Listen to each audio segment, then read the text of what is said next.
there's no question that the giant in sports in America is the NFL, right? And to think that almost 20 million people watch Caitlin Clark. Yeah. Those are NFL numbers on Sundays. I mean, that's the number one driver for all sports, and which creates a lot of people to be very bullish in women's sports. But going back to well, we have the links as well. But I do think that the NFL and the NBA are global sports, especially the NBA. It's growing year over year. If you look at social media as an example, as a metrics, we're almost 10-1 to the NFL. We're almost 15-1 to Major League Baseball.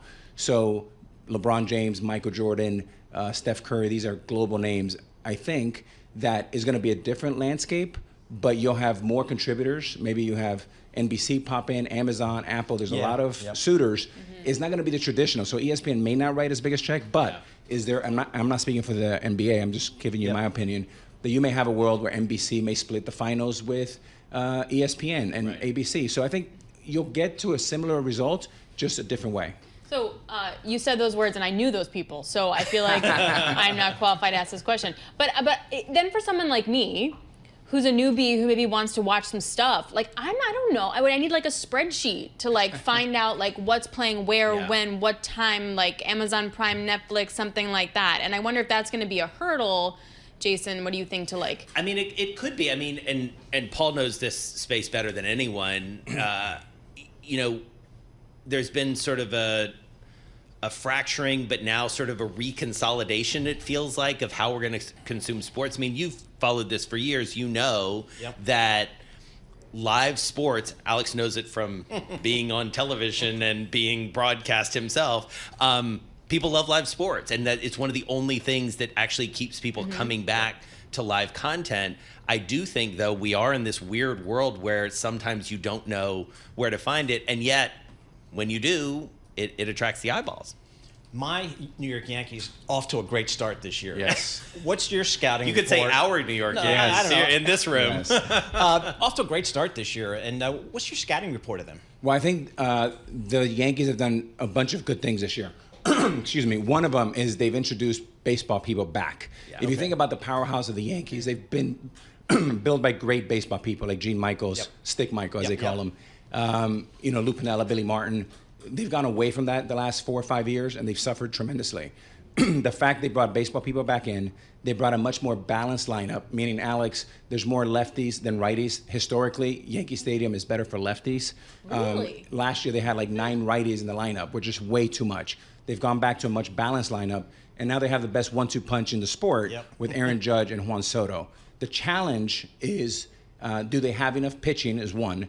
And two, they cornered themselves by bringing in Juan Soto and not have a long-term contract. When now, is he going to want the Ohtani contract for $700 million? And is he just a one-year wonder here in New York? I think he's going to have a massive year. The question is, can they keep him? Second question is, do they have enough pitching to win the title? Well, let me ask you that question.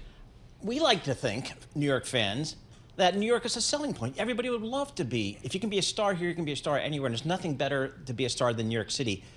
A lot of players, I think they find it hard to play in New York. What was your experience coming to New York? I know you're a New Yorker, so you kind of know this, but some of the people you saw during your career. No, Paul, you're exactly right. I mean, some people, the kitchen's maybe a little bit too hot for some players, and you know right away if they're uncomfortable.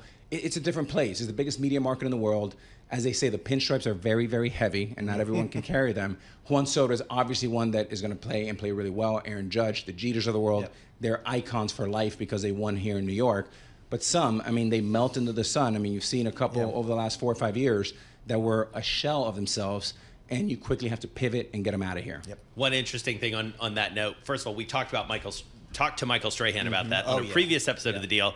One person we are literally going to tape with today, it's one of the reasons Alex is in the building, is Stephen A. Smith. And he's actually talked about Soto and like the power of the pinstripes, maybe enough to lure him in to stay. So tune into that episode of The Deal coming up in a few weeks, because Stephen A., he's got literally some takes. That's his whole job. That's what he does. And what a career.